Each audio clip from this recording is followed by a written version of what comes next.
Long ago in a quiet African village, there lived a tortoise named Koro. He was small and slow, but his tongue was sharper than a spear.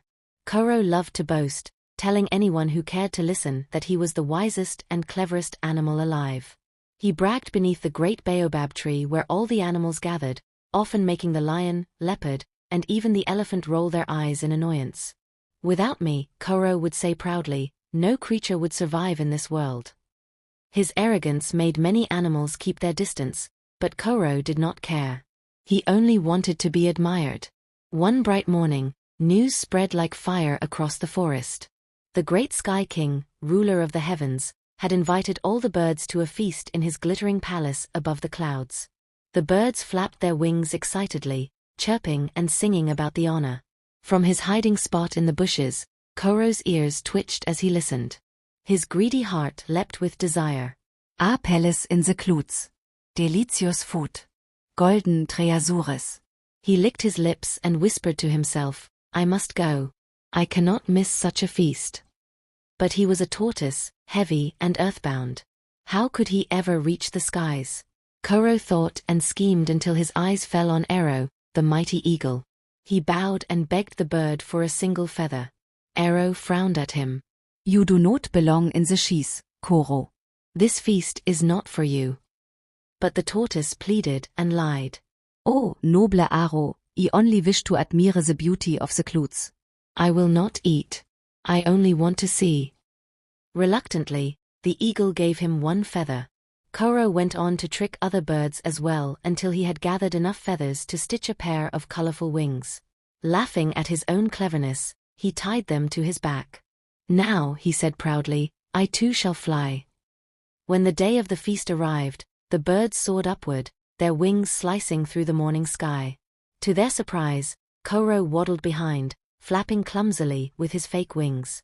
The birds gasped but could not stop him.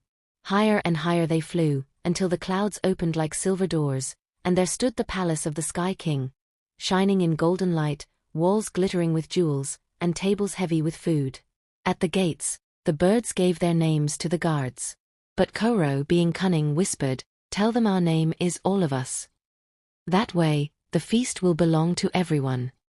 When the Sky King welcomed his guests, he announced joyfully, "This feast is for all of us." The birds smiled politely, but inside they burned with anger at Koro's trick.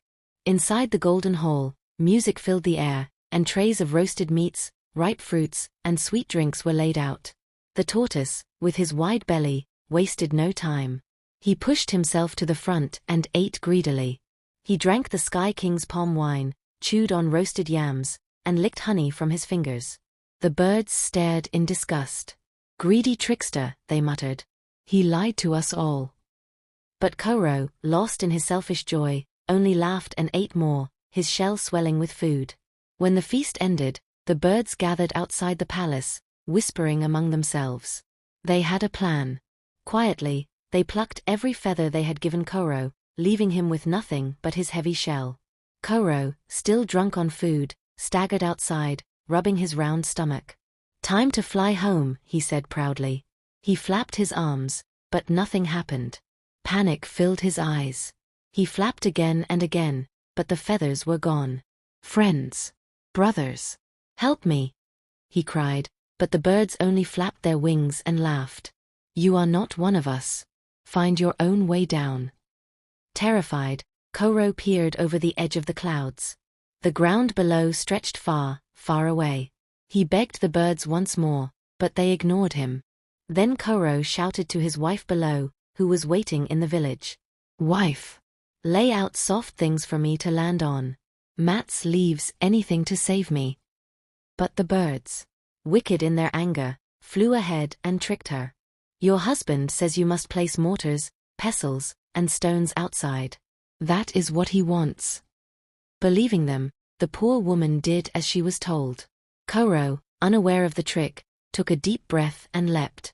Down he tumbled, faster and faster, the wind roaring past his ears. He prayed for the soft landing he expected, but instead, crack. He landed upon the hard mortars and stones. His once smooth, shiny shell shattered into pieces. Pain tore through his body, and the animals of the forest rushed out to see. They gasped at the sight of Koro lying broken and weak. The village healer gathered the pieces of his shell and tried to mend them, but they never fit perfectly again. From that day on, the tortoise's shell remained cracked, a reminder of his greed and trickery. No longer did Koro boast under the baobab tree, for he had been humbled by his fall. The other animals told their children the story again and again, so they would learn, pride, greed, and deceit bring nothing but shame.